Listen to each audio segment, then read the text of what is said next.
C'est quoi pour toi réussir ? C'est déjà avoir osé se lancer. Et moi, c'est de pouvoir me libérer du temps, en fait, de pouvoir gérer mon planning, de ne pas avoir cette charge mentale, ce stress. On peut avoir parfois cette sensation que pour 30 minutes, on vaut que 17 € ou je pense aux infirmiers qui doivent faire le Deuxième acte à 50% et le troisième offert. Ah, c'est donc- comme si c'était les soldes chez les infirmiers. Enfin, c'est hallucinant. On n'a pas la sensation peut-être d'être considéré, en tout cas d'être rémunéré à notre juste valeur. Parfois, il suffit de pas grand-chose sur un projet pour qu'il aboutisse réellement, pour qu'il monte un cap. Aller chercher du conseil, aller chercher de l'expertise auprès de quelqu'un qui potentiellement a mis en place quelque chose que nous on souhaite faire, c'est parfois quelque chose qui nous coûte un peu plus. C'est pas encore rentré assez dans les mœurs. Seul, je trouve que tu avances beaucoup moins vite et tu es confronté à des blocages beaucoup plus rapidement. Alors qu'une dynamique de groupe peut t'aider davantage. Il y en a soit qui ont le même projet finalement que ce qu'on a envie de monter, soit qui démarrent de zéro aussi et se disent concrètement j'ai envie de mettre en place des choses, je ne sais pas quoi faire. Et on s'aperçoit que peu importe le niveau là où on est, c'est souvent les mêmes problématiques, c'est une problématique de... Et à force d'échanger avec les gens, c'est comme ça qu'on en est venu à se dire il y a un vide, il y a un manque. Alors oui, il faudra du passage à l'action, il faudra de l'investissement, il faudra de la résilience, mais en tout cas, on vous donne les clés pour y arriver. Bonjour à toutes et à tous, bienvenue pour ce nouvel épisode de Osons, le podcast des soignants entrepreneurs. Aujourd'hui, on va parler des soignants en général, pourquoi certains stagnent, pourquoi certains avancent. Et avant d'aller plus loin, on va se présenter pour ceux qui ne nous connaissent pas encore. Bonjour à tous, donc moi c'est Philippe Auer, je suis diplômé en kinésithérapie et en ostéopathie et j'ai fondé un réseau donc, d'une centaine de professionnels du secteur de la santé indépendants qui mettent en place des actions de prévention, des ateliers, des actes de sensibilisation dans les entreprises et les structures. Moi, je suis Jérémy Billon, j'ai 2 cabinets de kiné avec des espaces sport santé associés et j'ai donc cofondé le réseau PhysioCoach avec plusieurs espaces dont JustForm Sport et Santé. Et mon objectif, en plus d'être un kiné terrain qui travaille encore en cabinet, c'est d'accompagner des professionnels de santé, des kinés qui souhaitent développer le sport santé dans leur activité de soignant. Je pense qu'on peut rentrer dans le vif du sujet, Ouais. On ne va pas tourner autour du pot. On va déjà directement commencer par la première partie. Pourquoi finalement autant de soignants stagnent dans leur activité et ne développent pas forcément quelque chose derrière ? Ouais, je pense que c'est une question qui est intéressante. Il y a plusieurs raisons par rapport à ça. On a ces fameuses croyances limitantes qu'on retrouve beaucoup dans l'univers du soin. Déjà, c'est compliqué de se sentir légitime. En fait, ce qui est fou, c'est qu'on a en tant que soignant énormément de compétences. Je trouve qu'on nous le répète pas souvent, assez. Et puis, on a un univers aussi qui fait que parfois, pour ceux qui pratiquent des actes conventionnés, je pense aux kinés, aux infirmiers, il y a une difficulté de rémunération par rapport à ces actes. Ça, c'est sûr. Et finalement, on peut avoir parfois cette sensation que pour 30 minutes, on vaut que 17 € ou je pense aux infirmiers qui doivent faire le deuxième acte, si je ne me trompe pas, gratuit, le troisième offert. C'est le deuxième acte à 50% et le troisième offert. C'est donc, comme si c'était les soldes chez les infirmiers. Enfin, c'est hallucinant. Je n'ai toujours pas compris pourquoi ça marchait comme ça. Je ne sais pas, mais ce qui en fait oblige plutôt, j'ai envie de dire, s'il y a d'autres actes à repasser plutôt que de faire tout. Et je pense que déjà, ce manque de légitimité, il vient aussi parce qu'en face, on n'a pas la sensation peut-être d'être considéré, en tout cas d'être rémunéré à notre juste valeur pour cette partie d'actes conventionnés. Ouais, et il y a aussi, je pense, cette envie de toujours être perfectionniste, d'attendre le bon moment comme si c'était toujours demain le bon moment et jamais le moment où on est. Et je pense que, et ça on le voit tous les deux en accompagnant des gens, il y a cette envie des gens d'être vraiment parfait, de tout maîtriser de A à Z. Et franchement, avant de se lancer, il ne faut pas avoir tout maîtrisé, il faut avoir fait un minimum. Il faut avoir structuré son offre, avoir mis des choses en place, mais on ne peut pas toujours attendre demain pour se lancer. C'est de la procrastination ou c'est du perfectionnisme poussé à l'extrême. Je ne sais pas ta vision, toi, là-dessus. Tu as peut-être quelques anecdotes sur des gens qui attendent toujours pour se lancer ? Ouais, alors... J'en ai plusieurs, mais il y en a une qui me vient, c'est d'un kiné que j'ai eu en échange, c'était l'année dernière, sur son projet de développer ses interventions d'entreprise. Et il m'expliquait que ça faisait 20 ans qu'il avait envie de faire ça et 20 ans qu'il ne s'était pas lancé. Un peu long quand même. Un peu long, effectivement. Alors moi, sur le côté perfectionniste, je m'y retrouve parce que je sais que je suis assez perfectionniste de base, mais je pense qu'après, quand on sait que c'est bien parce que ça veut dire qu'on veut faire de la qualité dans ce qu'on fait, dans ce qu'on propose. Mais comme tu l'as dit, l'effet pervers, c'est de toujours attendre que ça soit le bon bon moment, de toujours attendre finalement que ça soit parfait. Et en fait, la perfection, c'est pas d'avoir...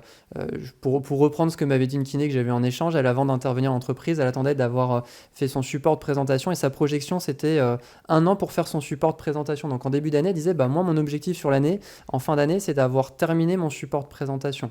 En fait. Oui. Et donc je pense qu'on a comme ça des personnes qui soit vont passer trop de temps pour structurer leur projet, soit vont pas se lancer, parce qu'ils vont attendre la perfection elle n'existe pas, soit à l'inverse, je pense qu'il y a aussi l'effet inverse, des gens qui vont lancer des trucs mais qui n'auront absolument pas structuré leur projet, et où là derrière tu perds du temps, tu peux perdre de l'argent si tu es sur des projets IMO par exemple, et donc je pense qu'il faut arriver à trouver un juste équilibre entre les deux. Ouais, je pense aussi que le bon timing, c'est pas forcément celui qu'on pense. Il faut travailler sur une petite façon de lancer son projet, sur un format réduit avec peu d'investissement, le tester auprès de sa cible, voir si ça fonctionne, faire les ajustements, et si on a tout validé, on peut lancer sur une plus grande échelle. Mais il ne faut pas faire dans l'autre sens. Je pense que c'est très important de travailler de cette manière-là. En tout cas, ça limite, et ça peut peut-être aider les soignants à se lancer et à éviter de stagner. Mais on a aussi, malgré tout ce qu'on vient de dire, il y a ces réseaux sociaux aussi. Les gens, ils consomment énormément de contenu, ils s'inscrivent à des conférences, ils assistent à des webinaires, on en fait aussi, donc on sait de quoi on parle.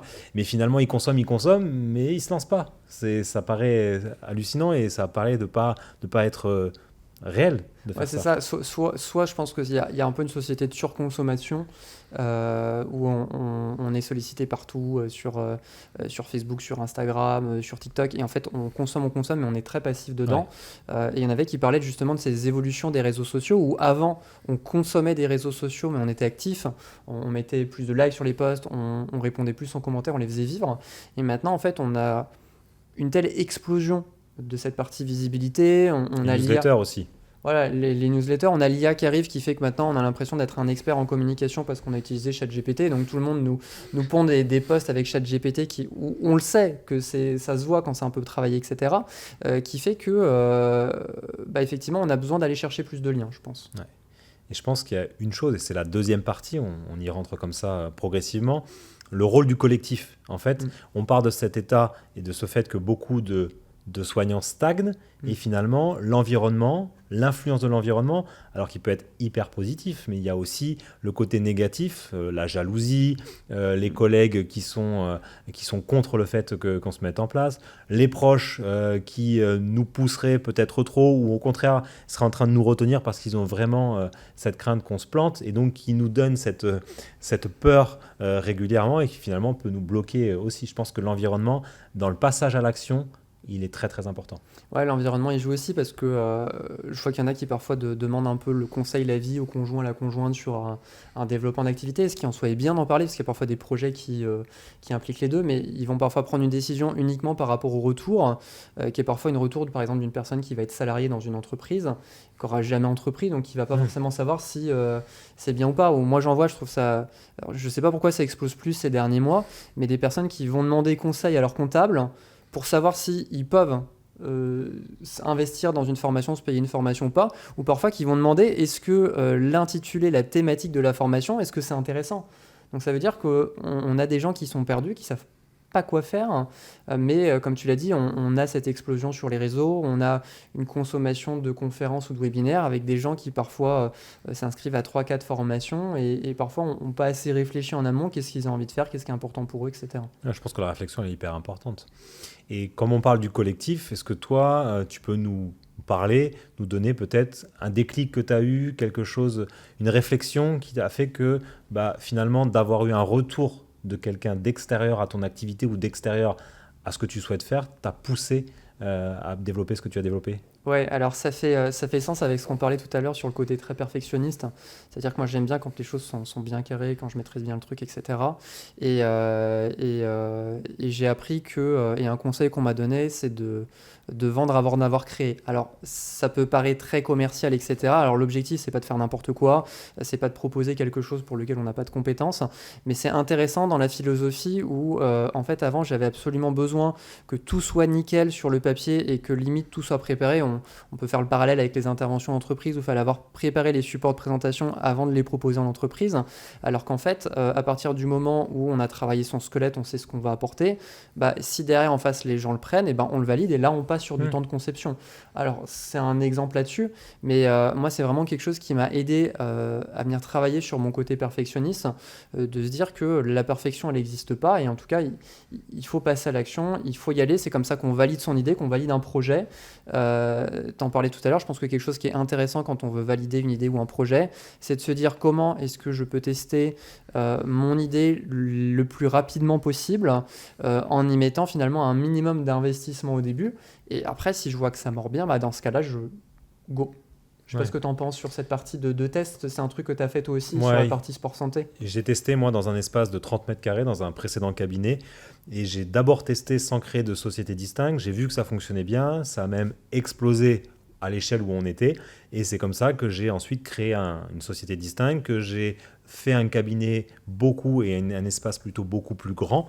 Je suis passé d'un espace de 30 mètres carrés de sport santé à quelque chose de 120 mètres carrés. Donc voilà, j'ai vraiment développé cette activité-là, mais j'ai d'abord testé ça.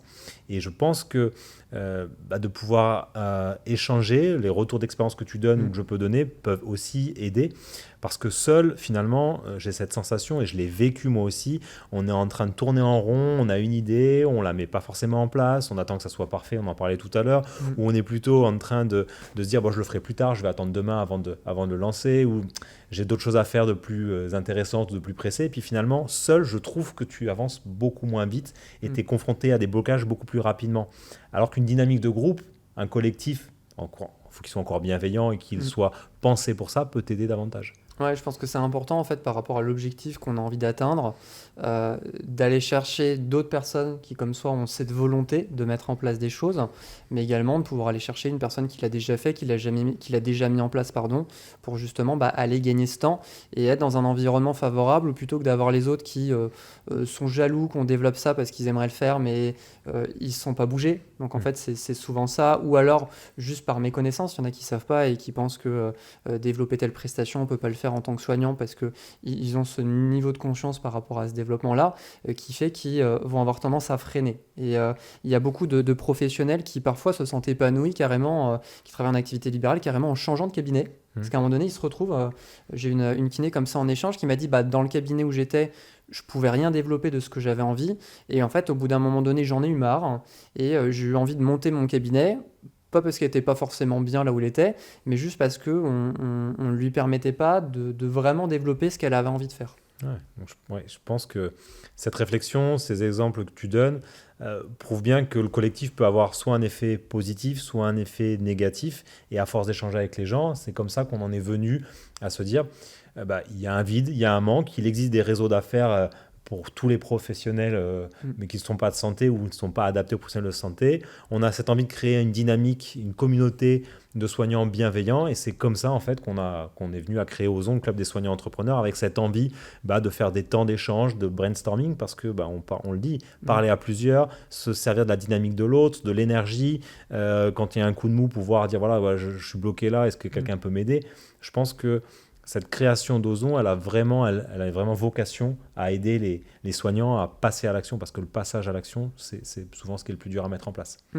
Et c'est ça qui est intéressant aussi dans le collectif, c'est que y en a soit qui ont le même projet finalement que ce qu'on a envie de monter, soit qui démarrent de zéro aussi, ils se disent concrètement j'ai envie de mettre en place des choses mais je ne sais pas quoi faire, soit des personnes qui sont un niveau un peu plus évolué sur leur projet, et on s'aperçoit que finalement peu importe le niveau là où on est, c'est souvent les mêmes problématiques. C'est une problématique de structuration, qu'est-ce qui m'anime, qu'est-ce que j'ai envie de faire, ou alors on va avoir des problématiques sur j'ai l'impression que je peux pas communiquer, ou alors je sais pas vendre, et j'ai une problématique par rapport à ça, j'ai une problématique par rapport au mot-vente, le mot-vente me dérange, je sais pas comment faire pour le faire éthiquement, et c'est là où peu importe les projets qu'on voit qui sont différents au sein du club, il y a toujours cette notion où les difficultés qu'on rencontre, même si on a des projets qui sont différents les uns des autres, ou parfois même des projets similaires, c'est les mêmes difficultés. Ouais, et puis je pense que le fait d'adhérer, de faire un acte, un passage à l'action, alors c'est un passage à l'action en adhérant à un club, en venant à des réunions, le passage à l'action, pour moi, il change tout. Parce que on parlait de passivité, tu peux consommer des contenus, tu peux t'inscrire à des webinaires pour avoir le replay que tu regardes, à mon avis, pas souvent ou voire jamais, Mm. et donc tu es passif. Mais là, c'est un des passages à l'action. C'est peut-être la première marche, c'est peut-être, on parlait de déclic tout à l'heure, le déclic qui va te permettre de mettre des choses en place derrière. Et c'est pour ça qu'on l'a créé, parce que le passage à l'action, c'est ça, à mon avis, qui est le plus important à initier. Ouais, passage à l'action et avoir un environnement qui est bienveillant et qui est pas là pour te tirer vers le bas, mais plutôt pour te dire, tu as une idée, tu as un projet, on va t'aider à le faire. Ouais. Voilà. Tu t'engages, en fait. Tu Ouais, t'engages à la fois en termes financiers.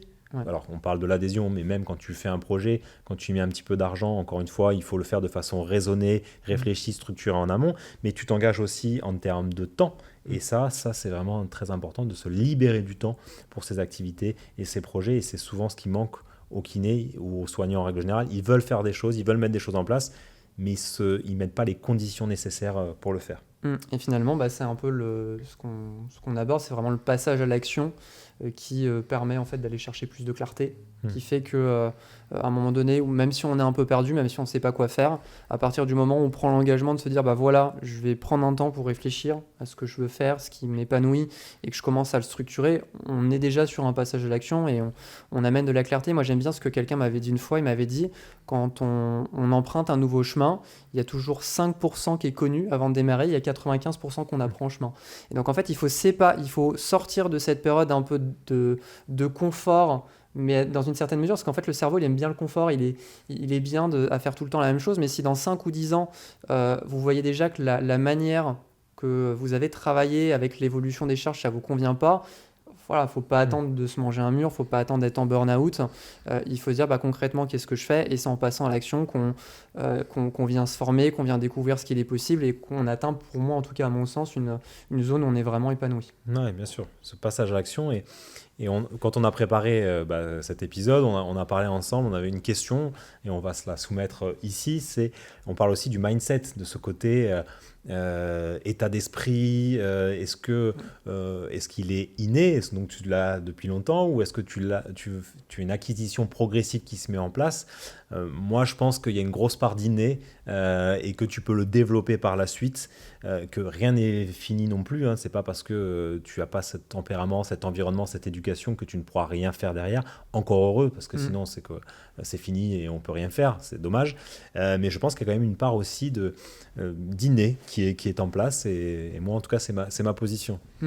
Alors c'est intéressant parce que le mindset, on ne parlait pas de mindset il y a 10-20 ans, et en fait ça a explosé cette notion de mindset, et j'en vois parfois qui parlent en disant ouais mais le mindset, moi ce qui est important c'est la méthode, et en fait on s'aperçoit que la méthode c'est une toute petite partie, parce que le mindset c'est concrètement aller casser des blocages qu'on a, aller travailler dessus, aller sur du développement d'activité. Moi je pense qu'il y a des profils qui peuvent être de nature peut-être un peu plus entrepreneurs, pardon. Il y a un environnement familial aussi qui fait que ceux qui sont dans une famille d'entrepreneurs ou qui ont monté un restaurant, des choses comme ça, ont une évolution qui fait que ils ont vu que les gens mettaient en place des choses, que c'était pas je reste chez moi et j'attends de toucher les aides, et puis c'est plus intéressant pour moi de toucher les aides que de mettre en place quelque chose. Donc je pense que l'éducation fait beaucoup. Une partie de nous aussi fait que on va avoir un tempérament peut-être un peu plus entrepreneur, et je pense que c'est intéressant aussi dessus.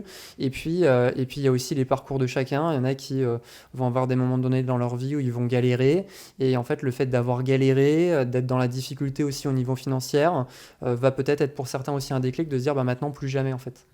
Ouais, c'est un déclic, un des déclics que l'on peut avoir. Et il faut avoir la capacité aussi à mettre son ego un petit peu de côté, Ouais.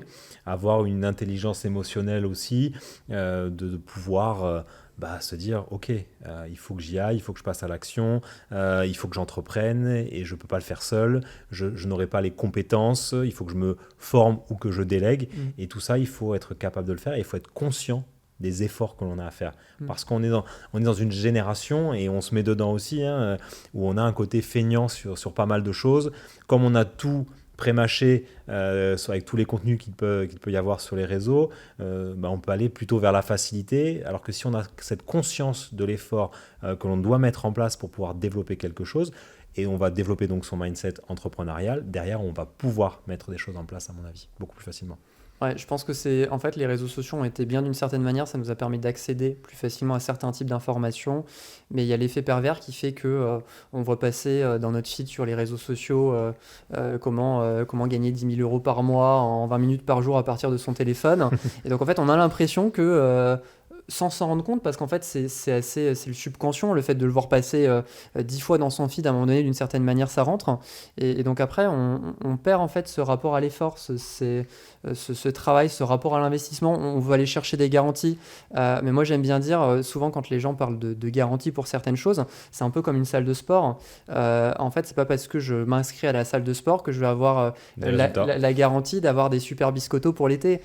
C'est parce qu'à un moment donné je vais m'inscrire, donc c'est déjà un premier pas et c'est très bien, mais si j'y vais pas ça sert à rien. Par contre si j'y vais, si en plus d'avoir fait cet investissement j'y vais, je mets en place des choses, donc j'ai décidé vraiment de travailler sur moi, là éventuellement je peux aller chercher les résultats que je souhaite. Et je pense que cette notion, on a voulu tout garantir, ou parfois on voit des accompagnements qui vous garantissent tout, puis quand vous lisez la petite ligne, vous vous apercevez que si vous n'avez pas fait tous les trucs, ça marche pas, donc c'est des fausses garanties, mais c'est assez commercial. Et ben je pense qu'effectivement, ce rapport à l'effort, en tout cas, c'est quelque chose qui manque, et qu'on voulait aussi vous partager avec Jérémy, parce que développer une activité, ça demande de faire un investissement. Maintenant, à partir du moment où on se donne la possibilité de faire cet investissement, et on peut arriver à atteindre nos objectifs. Ouais, et puis il faut être en capacité de prendre des risques Mm. qu'on doit maîtriser, qu'on doit borner le plus possible, on doit anticiper, se projeter, mais ça fait partie du rôle et de la vie d'un entrepreneur. C'est pas tout rose, c'est pas tout marche pas à chaque fois, il y en a des choses qui se cassent la gueule, mais il faut le dire, même si on a plutôt une tendance à pointer du doigt ceux qui réussissent, en bien ou en mal, mais il y a aussi ceux qui se plantent et qui rebondissent et qui font donc preuve, encore un mot à la mode avec le mindset, de résilience, Mm. cette envie de continuer quand même, de ne pas se laisser avoir par toutes les choses de la vie qui pourraient nous couler, et encore une fois, avoir cette envie de sortir de là et de se dire plus jamais cette activité, plus jamais je travaillerai jusqu'à 22 heures le soir, je répondrai à chacun de mes patients. Non, je mets en place des choses,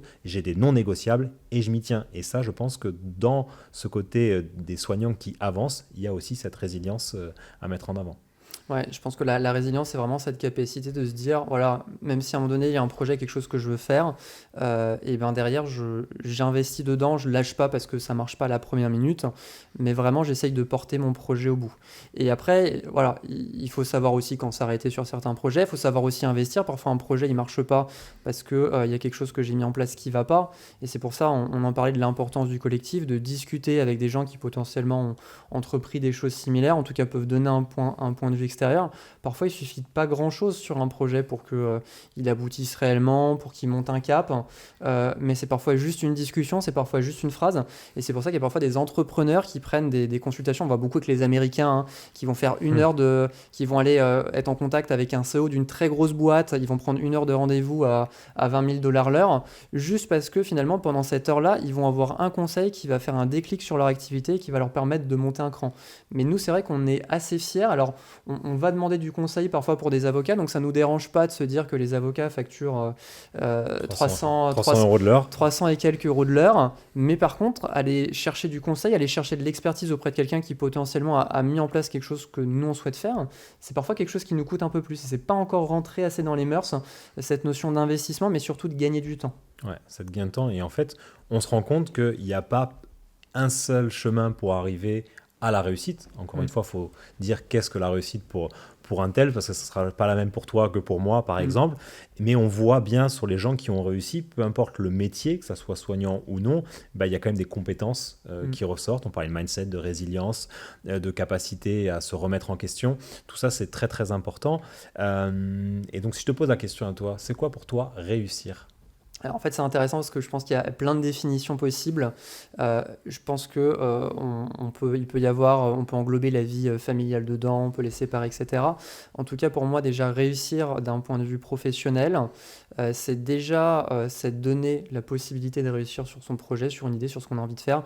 Donc, c'est déjà avoir osé se lancer, et puis éventuellement quand on réussit, c'est qu'on arrive aussi à générer un petit peu d'argent par rapport à ça, parce qu'il faut que cette activité est vive, hein. Donc en fait pour moi une activité, quand on réussit, c'est à partir du moment où on aime ce qu'on fait, on apporte de la valeur aux autres, mais par rapport aussi à ce projet-là, on a un retour d'investissement financier qui nous permet de le mener. Et après, il y aura des niveaux de réussite qui seront différents. Il y en a qui vont vouloir déléguer une partie de l'activité, etc. Donc, moi, c'est ma notion de la partie réussite professionnelle. Après, la réussite, pour moi, ça englobe plein d'aspects. Ça englobe l'aspect familial, ça englobe voilà, la partie émotionnelle. Voilà. Mais en tout cas, au niveau professionnel, et là où c'est un peu l'objectif aussi de ce podcast, en fait, c'est vraiment d'avoir osé se faire confiance. Ouais, je suis d'accord avec toi. Je suis complètement d'accord avec tout ce que tu as dit. Et moi, c'est de pouvoir me libérer du temps. En fait, de pouvoir gérer mon planning, de ne pas avoir cette charge mentale, ce stress de dire je ne travaille pas parce qu'il y a eu tant de jours fériés au mois de mai, donc j'ai un chiffre d'affaires qui va diminuer et comment je vais être obligé de compenser. Par la suite, je vais devoir faire des arbitrages. Non, si j'ai diversifié mes sources de revenus, si j'ai mis des choses en place, je peux être là avec toi aujourd'hui à parler sur le podcast d'Ozon sans me dire mais au cabinet, qu'est-ce qui se passe? Donc la réussite, en plus de tout ce que tu as dit, c'est de se libérer du temps. Et d'avoir le luxe, d'avoir le temps de faire ce qu'on souhaite, ce que l'on veut, et de pouvoir le mettre en place. Et un des petits clins d'œil pour terminer cet épisode sur une autre réussite, mais c'est aussi d'avoir pu lancer Ozon, notre club. On en est très content. On en a parlé précédemment, mais si vous voulez plus d'infos sur Ozon, si vous voulez comprendre l'essence même du club, vous pouvez nous suivre évidemment sur les réseaux sociaux, vous pouvez nous contacter pour avoir plus d'informations. Nous, ce qu'on veut avec ce club, c'est vous aider, vous accompagner, vous donner les clés. Alors oui, il faudra du passage à l'action, il faudra de l'investissement, il faudra de la résilience, tout ce qu'on a dit sur cet épisode-là, il faudra y aller, mais en tout cas, on vous donne les clés pour y arriver et on est nombreux dans ce club à avoir de la bienveillance et l'envie d'avancer. Voilà, donc en tout cas, faites-vous confiance quand vous avez envie de lancer un projet, quand vous avez une idée. Passez à l'action, c'est le point important et surtout, entourez-vous bien. Merci Phil pour cet épisode. On se retrouve une prochaine fois pour un nouvel épisode d'Ozon, le podcast des soignants entrepreneurs. Merci. Merci.